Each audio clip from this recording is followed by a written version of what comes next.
Well, thank you for being here. We are in Genesis chapter 5, and we're going to read through this, Genesis 1 through 32. 32, it's all basic genealogy.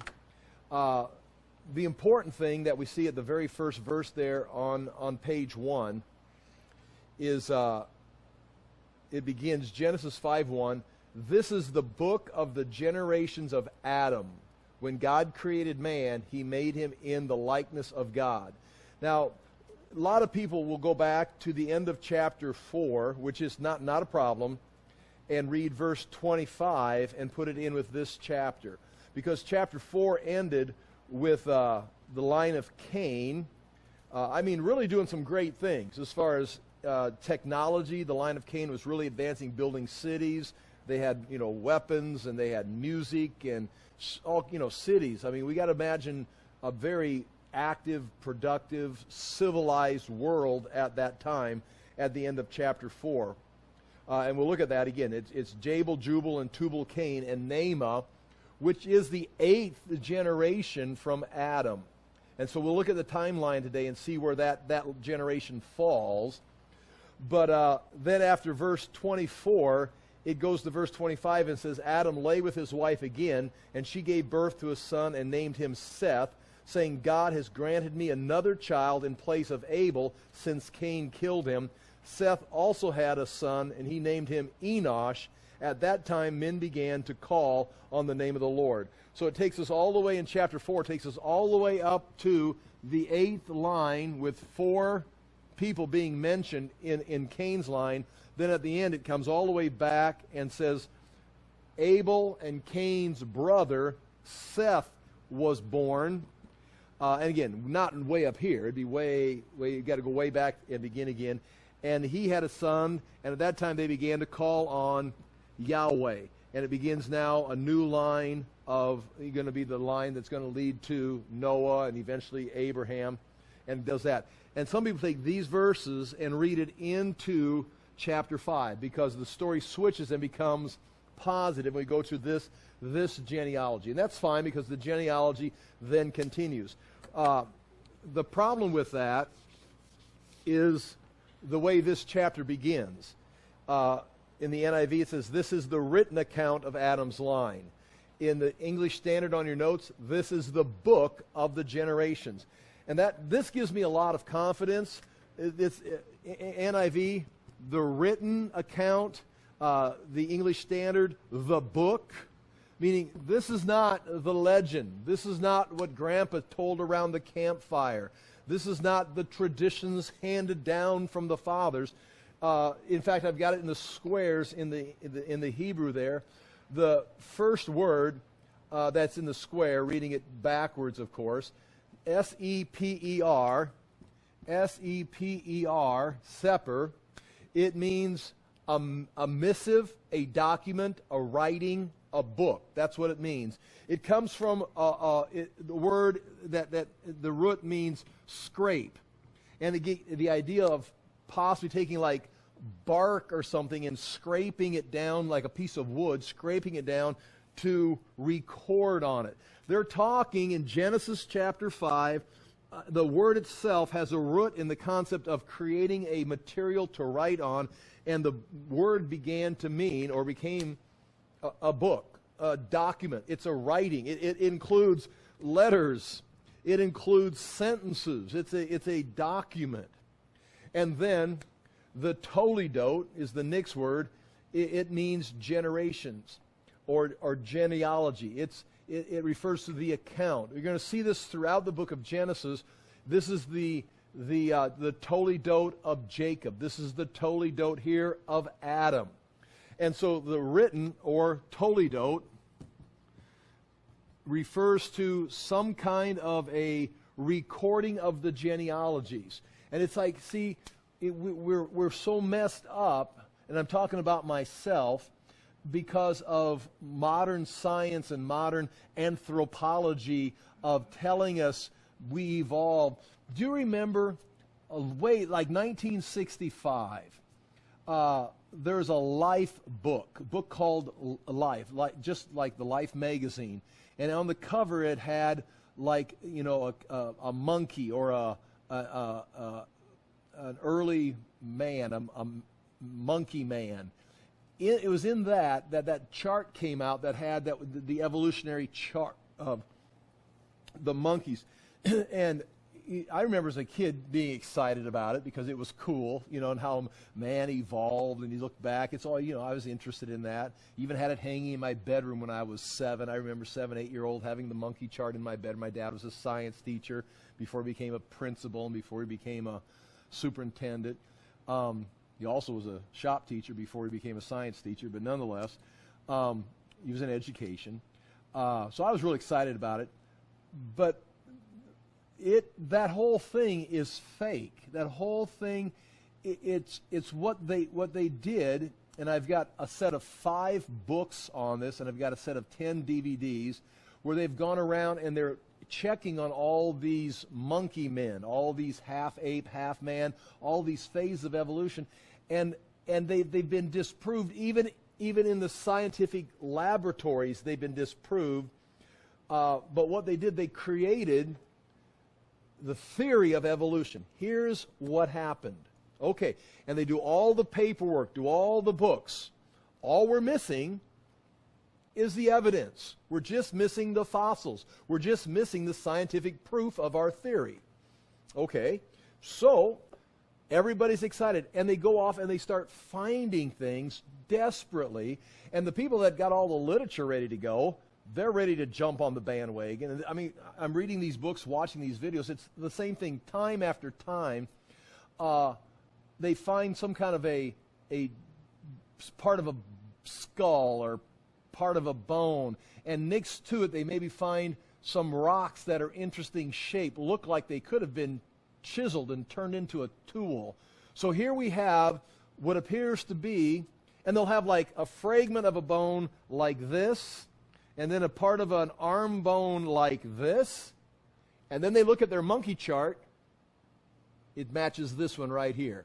This is the arm, this is the skull, and by that's just part of the skull because most of it's missing. But by the arc of that skull, you can figure out how big the skull was, and when you figure out how big the skull was, you know how big the brain was. And now you can figure out each brain gets larger, and right in here they start using tools. And these rocks, these look like they could have been used for hunting. So these were the first, on this, the 3rd or 4th or 5th monkey man, they began to make tools and hunt. And this looks like it would have been, and in the where they find it, would have been like 400,000 BC. All right, check. Then they take this, and you go to the museum, and you see the model. There he is, the monkey man, with his, the carcass of an animal and a stone sharpened to an edge, and he's walking upright. And they did that time after time after time after time, and then they find out, they go back and look at it, it's like, no, this is actually a monkey. Or no, one was, it's a possum. I mean, it becomes stupid. You're like, who are these people? They're in universities. I mean, I shudder to teach the Bible because I didn't go to a Bible university. I would like to be able to say I've got 4 years of Greek, 4 years of Hebrew, I've sat under this scholar. I would like to do that, but I didn't. I'm studying, I'm doing the best I can. But to think that these people are in the universities and they're making stuff up, writing books, and it's time after time, there's none.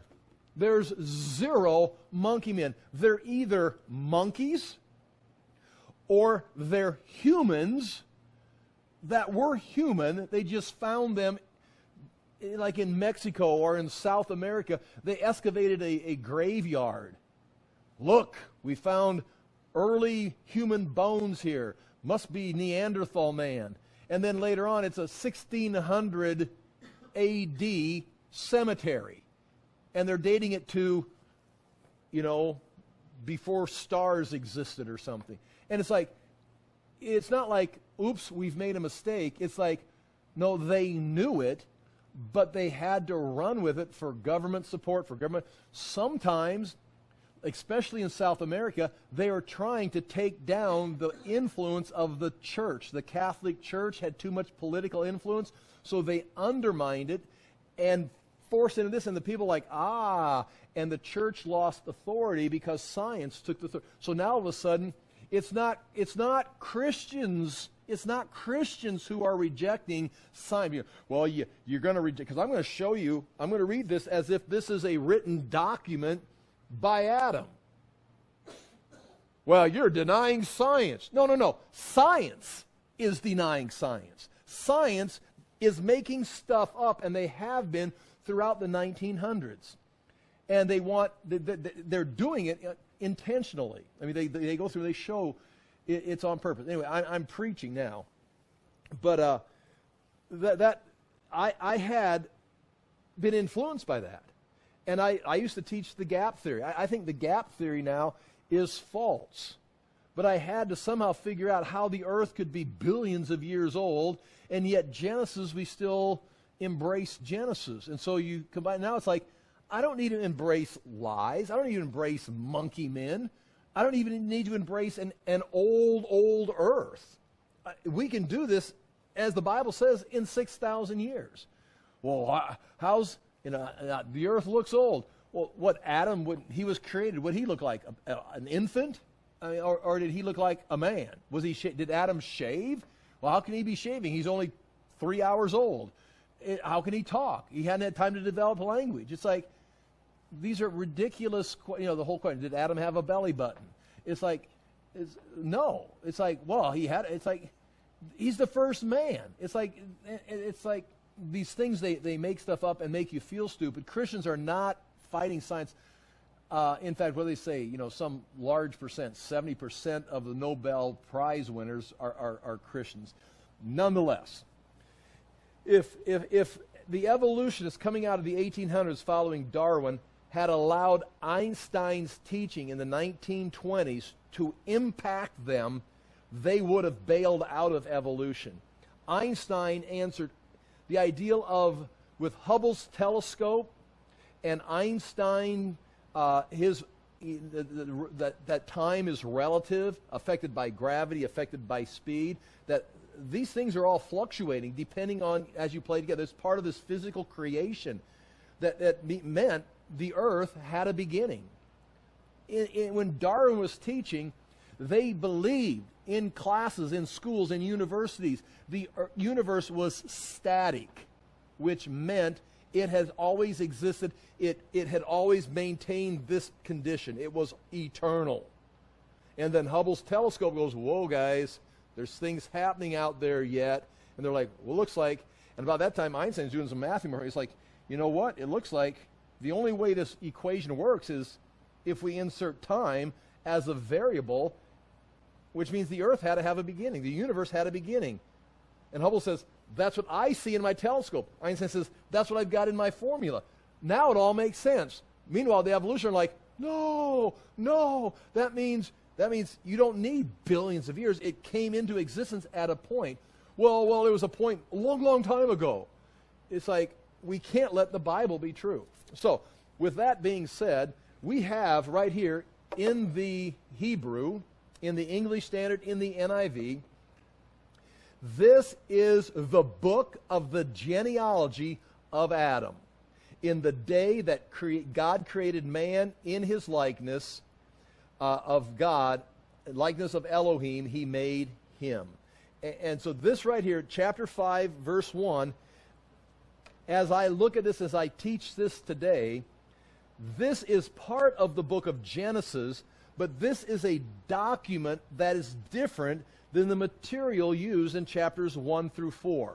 For example, Jesus said it, the scribes admit it, Moses wrote the first 5 books of the Bible.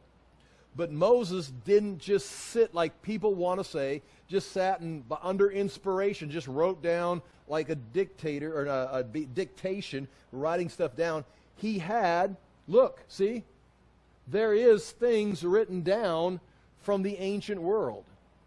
The thing is, Adam has, or Moses had documents written by men of God who wrote down accurately what took place, and then edited them together and even gave you the titles. This is the written account of Adam's line. You go back to chapter 2, verse 4. This is the account of the heavens and the earth when they were created. And once again, the Toledot. And throughout this, you see the Toledot. You're going to see the Toledot of Jacob. He weaves them together. Now, in Exodus chapter 1, he records some history and then starts doing a play-by-play of what happened in his life, of what he saw take place. In Deuteronomy and Leviticus, the Lord spoke from the tabernacle to Moses. And so now in Leviticus, you've got Moses writing down what the Lord says. He gives him these instructions. And so now he is doing dictation, writing out, and the Lord is speaking to him from the tabernacle. It's in the text. So Genesis is written different than the narrative of Exodus. Moses is recording what he saw and what the people said, and what God said to him, and what he said to the people, and what, he's telling it's the Toledot of Moses. But then you get to Leviticus, and now God is telling him, thus saith the Lord, write this down, write this down. And so that is the first 5 books of the Bible. My whole point, what I'm excited about to say this, is this what we have here is a written document that is authentic, that is written down by people who knew. I'm going to read through, if you don't mind, I'm going to read through on just page 1 and 2. I'm going to read through chapter 5, verses 1 through 32, and it is the genealogy. We're going to look at this a little bit today, and next week I'm going to come back and, in a sense, flesh it out, they say. But Genesis chapter 5, verse 1, page 1, this is the book of the generations of Adam. When God created man, he made him in the likeness of God. Male and female, he created them, and he blessed them and named them man when they were created. Now it says, name them man.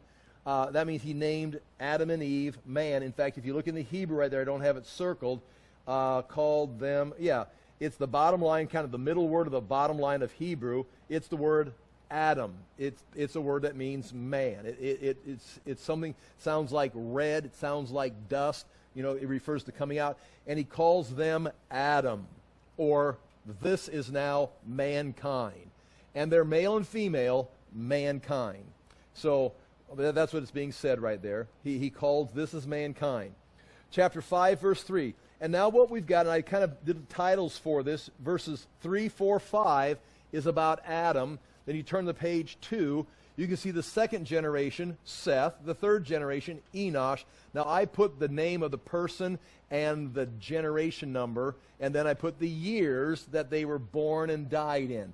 Obviously the years that they were born and died I've inserted that to my best ability by counting.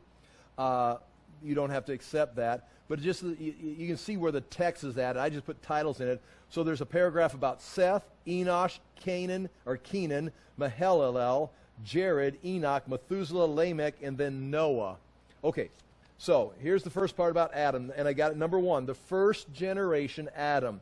When Adam had lived 130 years, he fathered a son in his own likeness, after his image, and named him Seth. Now, I saw a Facebook post. I follow a lot of creation and evolution sites and Greek and Hebrew. I even follow a couple Reform and King James only groups just for entertainment pleasure. I never say anything. I don't troll anybody, but I just like to hear what they're saying. But someone commented attacking. I also follow a Christian versus Jew page, and it's the rabbis versus the Christians, and it's fun watching the rabbis take cheap shots at the Christians, like make fun of the Trinity. No, I mean, it's just like what are they thinking? And they'll say, how does this even make sense? And then they'll talk about the Trinity and how ridiculous it is. It's like, oh, okay, and I scroll by it, and they make fun of the Son of God, or that the Son of God didn't know he's the Son of God, but yet he didn't know this, or he's God, but he fell asleep in a boat. Ha ha ha ha. Okay, and they go on. It's like, okay, I don't care, but it's just interesting to see. But nonetheless, someone said on a post this week says, there's Adam, and there was Eve, and then they had three sons, Cain, Abel, and Seth, and then they all had children. And then it's kind of like, do you see the problem?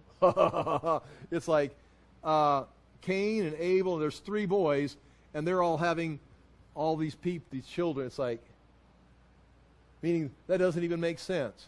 Okay, right. If you're a third grader in Sunday school, and Cain and Abel, they name all their children, Cain, Abel, and Seth. Well, where'd the babies come from? Well, I don't have an answer. Well, that's not that difficult. Adam lived 130 years. The reason I'm saying this is even with that idea, we think that there was Cain, there was Abel, and then after 130 years, Seth was born. And that's when Seth was born. Adam was 130 years. It would appear that Cain and Abel had already been born, grew up, and Abel was dead. Cain and Abel possibly were already married, and Cain has already got a family started potentially, and then Seth was born. Well, the thing is, in 130 years, Adam may have had 60 kids. You see what I'm saying? I mean, it doesn't say this is the census of the Garden of Eden. This is well, here it is. Chapter 5, verse 4. The days of Adam after he fathered Seth were 800 years, and he had other sons and daughters. Now, when you read that, possibly gives the impression those other sons and daughters were born after 130 years. But that doesn't have to be that way. He could be having children this whole time. Thus, all the days that Adam lived were 930 years, and he died. Now, there's several things in there that are, astonishing. Is the number of years. He's living 930 years. I am not going to struggle with Adam living 930 years.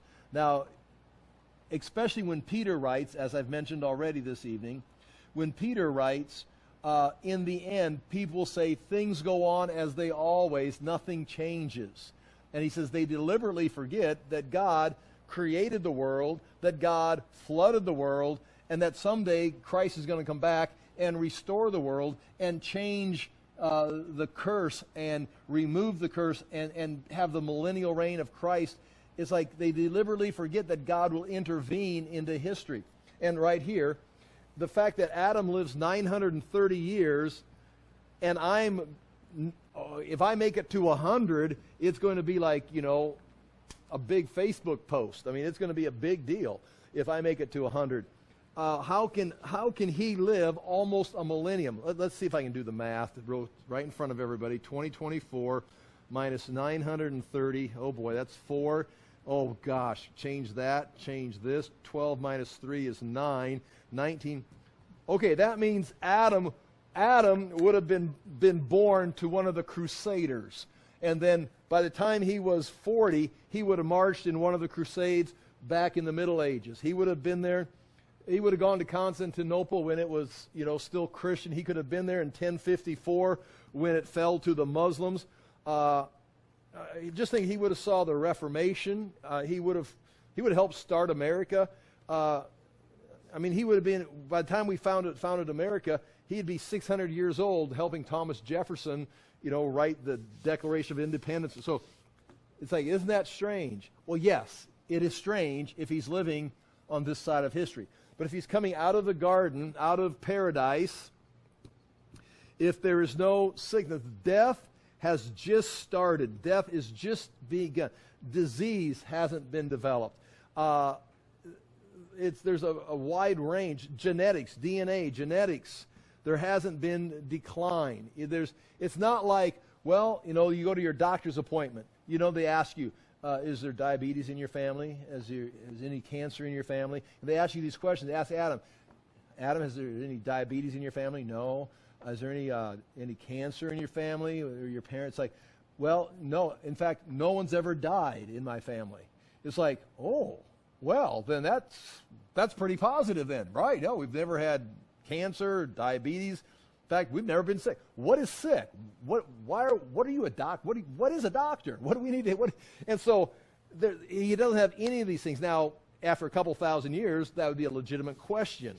But if there is a creation, that's not a problem of living 930 years. So I'm not even going to address that. What I will use that for in a moment, hopefully, if I get through it, is to come back to this Sumerian king list, because those astounding long years appear in the cuneiform tablets, meaning, like I say before, I believe we are reading accurate records here in the Bible, but the cultures throughout this whole time period have recorded what they remember, what they understood, and they get part of it right, but they allow their own opinions, they allow their own religion, they allow their own culture to come in and influence it and recreate and redirect it, and it deteriorates. Just like humanity deteriorates, the story deteriorates, but we still have pieces of these stories here. Okay, that's Adam.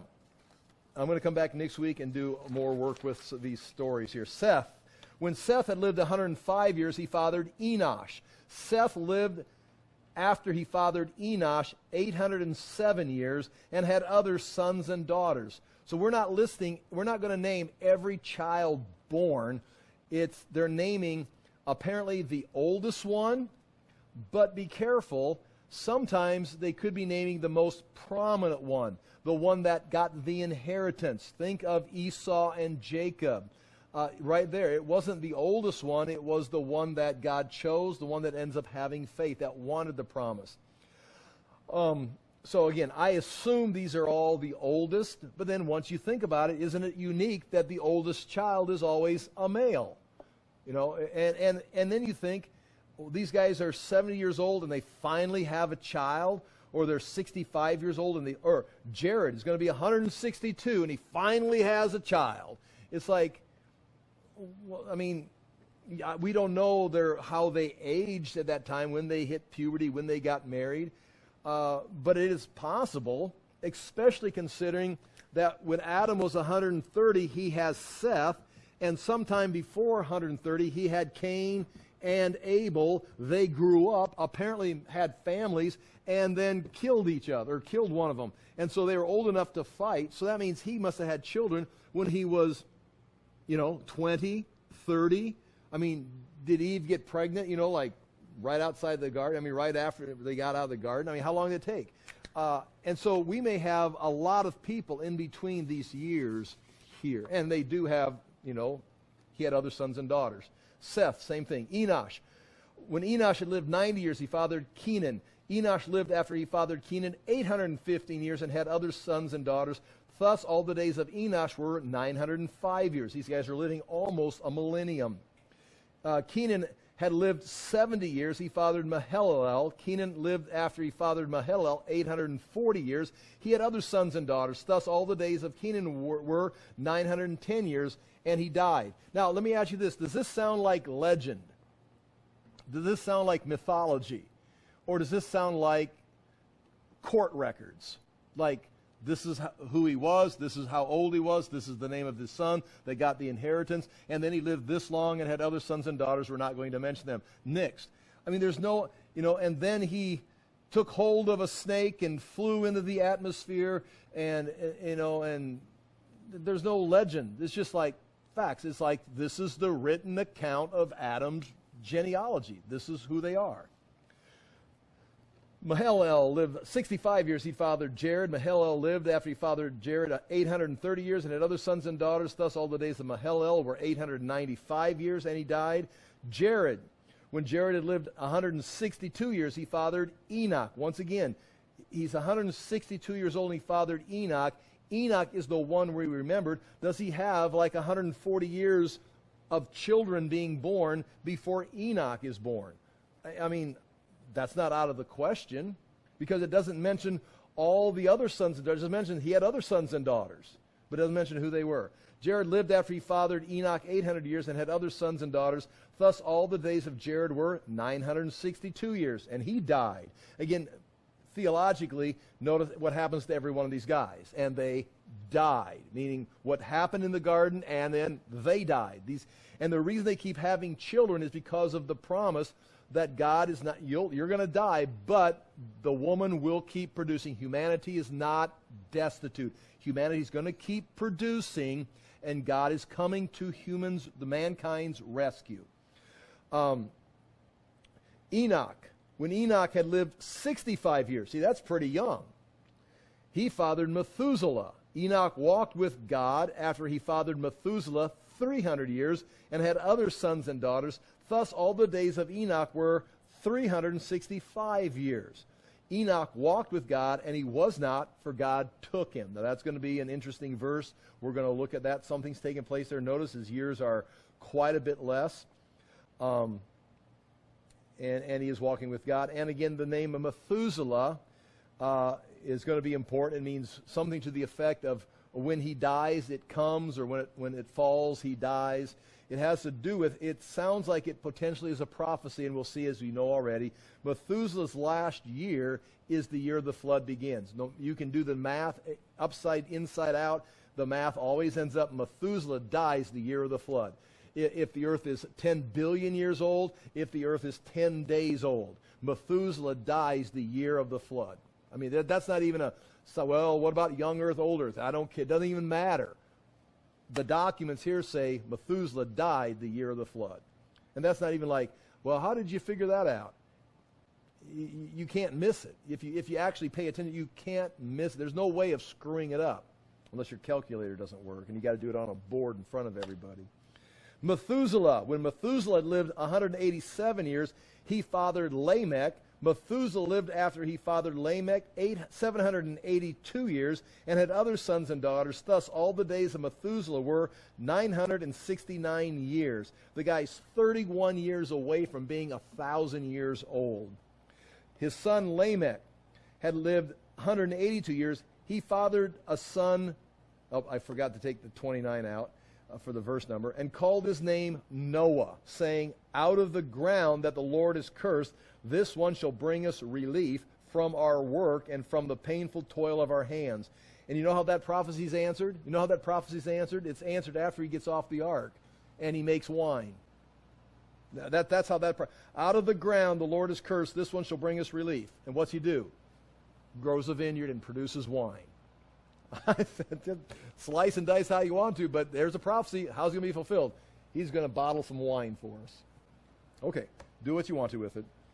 Lamech lived after he fathered Noah 595 years and had other sons and daughters. Thus all the days of Lamech were 777 years, and he died. Noah, after Noah was 500 years old, Noah fathered Shem, Ham, and Japheth. Now again, that's, when I start doing my diagram, that becomes tough because which one was born first? And were they triplets, all born 500 years, or were they born a couple years apart, all generally? So that kind of throws things off. Now notice as you went through that, I put in there the dates that they were born, and that helps you out. I've got you got two copies. I've got a free copy right here, not free like it's all free, but it's loose copy. But then there's also the same copy stapled in your notes. And what you can see on this is this chart right here, except with better detail. And what I've done is way back when we starting with this stela of or stele of mentioning Ahab in 853 BC, kind of tying those together and finding out how long each king reigned. And we showed you how to do it. We walked our way back to Solomon and when he built the temple, walked our way back to Moses at the Exodus, and then from there you walk yourself back through Joseph and Jacob, and now you're into these genealogies, and you just keep coming back. I ended up in 4141 BC. Now again, assuming that math is correct, notice I had to change it because I made a mistake in the math and I had to change that number. And even as today, my numbers today are accurate up to the time of Noah, and then I throw myself off about 3 years. So somehow it's not matching up. But we're within the ballpark figure. So with that being said, if Adam was created in 4141 BC, and this is not an arbitrary number. I got that by starting with historical dates on monuments, several places, dating history, kings and events recorded in the Bible, and tying them into the genealogies of the Scriptures, and you end up right here. Now, I'm not the first one to do that. Many people have done this over the years. Sometimes it's close, sometimes it's off a little bit from what my number is, but you don't end up with 10,000 BC. You don't end up with 400 billion BC, and you don't end up with 2000 BC. You end up in this general area with these numbers. So, basing this 4141 BC, if Adam was created in 4141 BC, you can see right there kind of towards the bottom of the chart, he would have died in 3211 BC. Now you understand, that doesn't line up with what the anthropologists say and the geologists say and the historians say, because some of these things, see, this is dated to 2500 BC, this is dated to 2400 BC, this is dated 1700 BC. All these are working. This Sumerian king list is dated 1800 BC. All of these things that you can see that they've dated are all on this side of the flood. You see this? Everything up here is dated. Now, they will find things, and they talk about the Neolithic, the earliest time. And they put Jericho, sometimes 10,000 BC, and they're way off this chart. You've got to consider they're using the system that they've developed that is clearly faulty. They've lied about it, they've deceived about it, they've fabricated it, and so there is room that all of this can fit on this side of this diagram.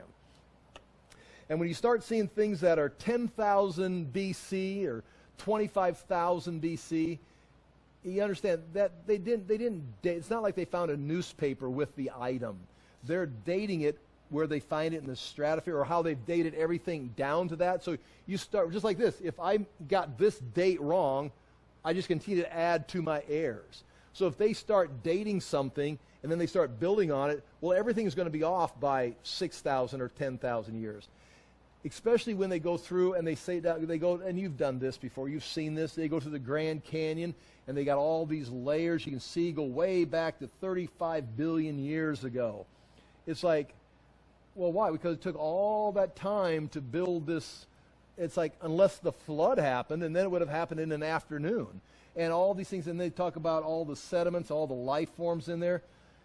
And it is all a matter of the flood just laying that stuff down, and then water cutting through the soft material instantly. And so when they date it, they got 300 billion years. No.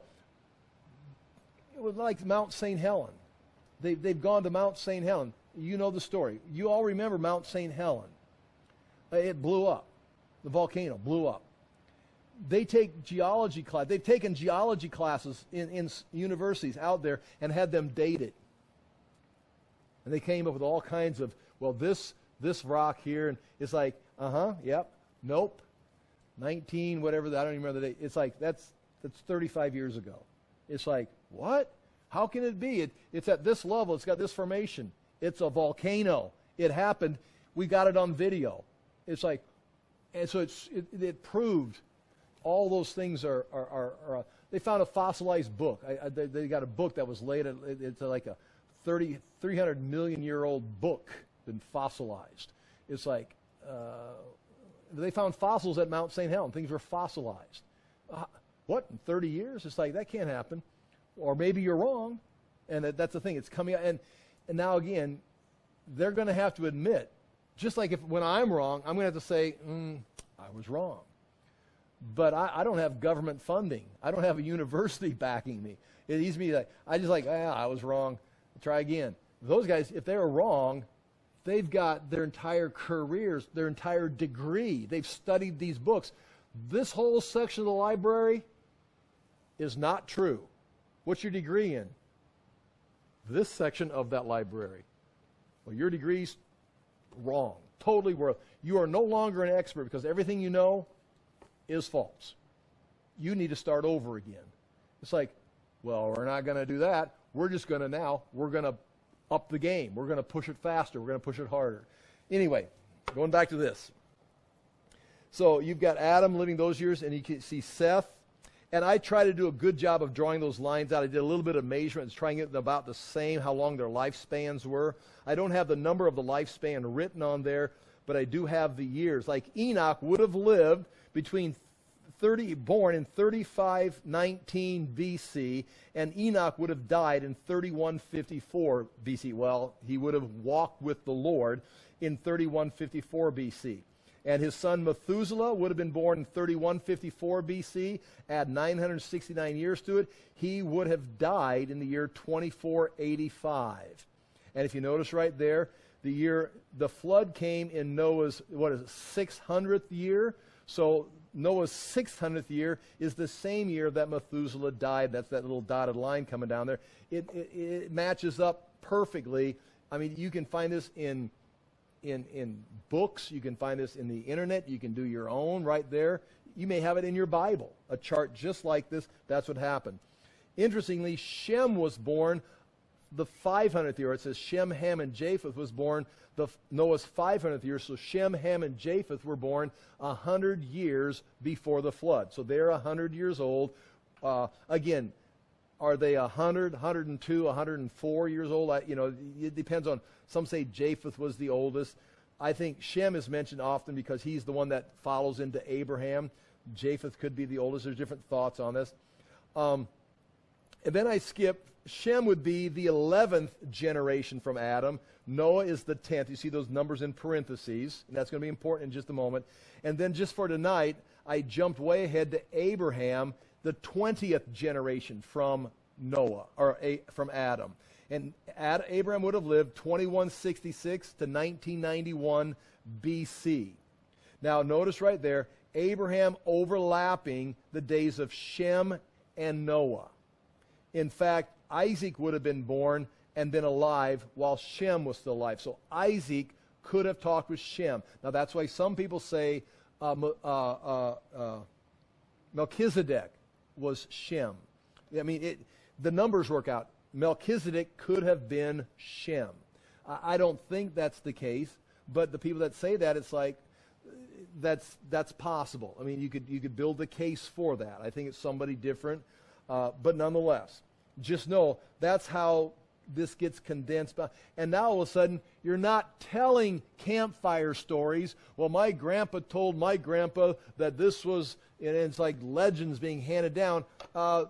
Abraham could have told, Isaac could have had Shem tell him about the ark. I mean, it's like, well, that's just a legend. No. I was there. I was there when this happened. I was there when we built it. I was there when we landed. And so to think that these things, then if Abraham would have written them down, we know they wrote, because these things come from the time of Abraham. Abraham was writing. Abraham could have carried along with him into the land of Canaan the toledote of Adam. It would have been handed down and maintained. Definitely, you can read. We'll get into the story of the flood here.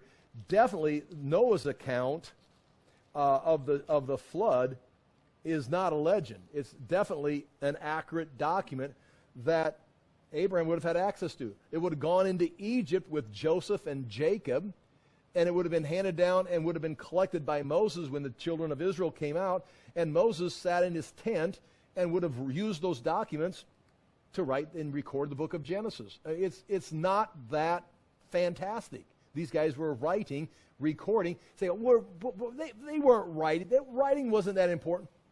Look, they wrote all. We got volumes of things written. Nonetheless, what's interesting on this same chart, if you don't mind, on the bottom where we go down to Adam again, and now I've got his three sons written underneath Adam: Cain, and Abel, and then, of course, Seth. They're all numbered 2. Abel, of course, his line ends. But Cain, I simply took the length of the line of, I think it was Enosh, or maybe Seth's line, his length of his life, and I just duplicated it and laid it down side by side by side. So we don't know the age of Cain and Enosh and Irad and Methuselah. We don't know we just know who begot who. And so if you take that general, I think it's 930 or something like that general line, and just keep laying it, notice how it generally lines up. You've got generation 2 is Cain, generation 3 is Enoch, generation 4 is Arad, then Mehujael 5, Methuselah 6, Lamech, another Lamech 7. Now, some people say it looks like they just got their documents confused. The scribes in Babylon who were forging these documents got confused, and they overlapped the genealogies. And so that's why these names are similar. That's a lazy answer for it. The reason we know that these are not, because the correlation's not the same. They're not in the same order. They don't have the same fate. They're not listed with the length of time. But anyway, Lamech was the 7th. And then Lamech, of course, has 4 children: Jabal, Jubal, and Tubal-Cain, and Naamah. Now, if you take that line that I began to use and just lay it down, it lays up perfectly with the year 2485. Now, that does not mean Jabal, Jubal, Tubal-Cain, and Naamah didn't have any children. It means they weren't mentioned. That line was wiped out, and so we'll read about that line between 3000 BC and 2485 when we read the account of Noah. Talks about how wicked the mankind was, and by that time, and do notice, it was Noah and his 3 sons and their wives that got on the ark. That means all of the other children of Lamech were wiped out in the flood. That means all of Methuselah's brothers and sisters, if they lived. Of course, they didn't live that long, most likely. All of Noah's brothers and sisters got wiped out in the flood. And so the evil did not just extend down into Cain's line with Jabal, Tubal-Cain, and Naamah and their children, although it did. It would have probably extended into, the line of Noah, and they're all got wiped out. Nonetheless, that's just putting that in perspective. And you can see I put those years on there, so if you ever want to, like you see a document like this right here, the Gersu tablet with the fragment of the Sumerian creation. This is an account of creation written in Samaria, and it's written in 2500 BC, and that would be, of course, over on this side after the flood, and they would have recorded the creation. It's got some similar things to it. Okay, that's interesting there. Now, is it time to go? All right. I was going to take another shot at it tonight, and I don't want to bore you with it, but I do want you to understand and be aware of it on page 4. This is where I left off last week. And Tony told me, she says, you said you're done, but I do this quick, then you talk for another 10 minutes. And so there's no time in my mind. This is the Sumerian king list that is written here, and there's 16 copies of that we found, like I said last week. On page 5 is list, you see the generations. The first 8 kings, the first 8 generations that when the kingship came down was in 5 different cities, and maybe they invaded each other. But it's interesting that that 8 generations matches very close to Cain's son Enoch, who built the first, or Cain built the first city, named it Enoch, which matches the name of the first city on that king list, and extends right down to the 7th and 8th generation that was wiped out by the flood, right there. And then in this document, after 8 generations, it says in this document right here, and we got 16 copies of it, after 8 generations of kings ruling in their cities, just like you got 8 generations or 7 or 8 generations of Cain, you got 7 or 8 generations coming up to Enoch, Methuselah, and then Lamech having Noah. Those generations, it says, then the flood came and swept it all away. It says that here, and there's 16 different cuneiform writings that say the very same thing in the similar fashion. There's going to be different, in translations and stuff. So it matches amazingly with what we're looking at in chapter 5 of Genesis, is similar to what they see on this, especially after the 8th generation of kings, the flood wiping it out. Then afterwards, from heaven, the kingship was sent down from heaven a second time after the flood, according to this document, and it continues listing those kings. Now again, notice the length of years is extremely long. And again, I wanted to make some explanation on that. The names of the cities, the 5 cities, I've got them on the map right there. I've numbered them 1, 2, 4, 5. We don't know where the 3rd city is, but it may be Laras. It's Larik. It could be Larsa, but nonetheless. But do remember, those cities listed there on that of the first 8 kings in the 5 cities there, that was all wiped out by the flood. So those cities probably are not the exact cities. Maybe the names were reused or something, but that would have had to wipe that out. I'll talk about that next week and do a better job of going through those verses. I appreciate you being here. I'll pray, and then we can leave. Father, do thank you for the chance to look into your word. We ask that we would continue to have confidence in your word, in your spirit, in your presence, and in the coming of our Lord Jesus Christ. We ask that we would live a life that reflects this, that is pleasing to you. We ask that we would be able to share the truth of the gospel with the leading of the Spirit in the way that would be productive at this time, that this generation may see your grace, receive your grace, and be part of your kingdom. We do ask that we would, again, be good witnesses for you and live a life that is pleasing to you at this time. In Jesus' name we pray. Amen. Thank you for being here.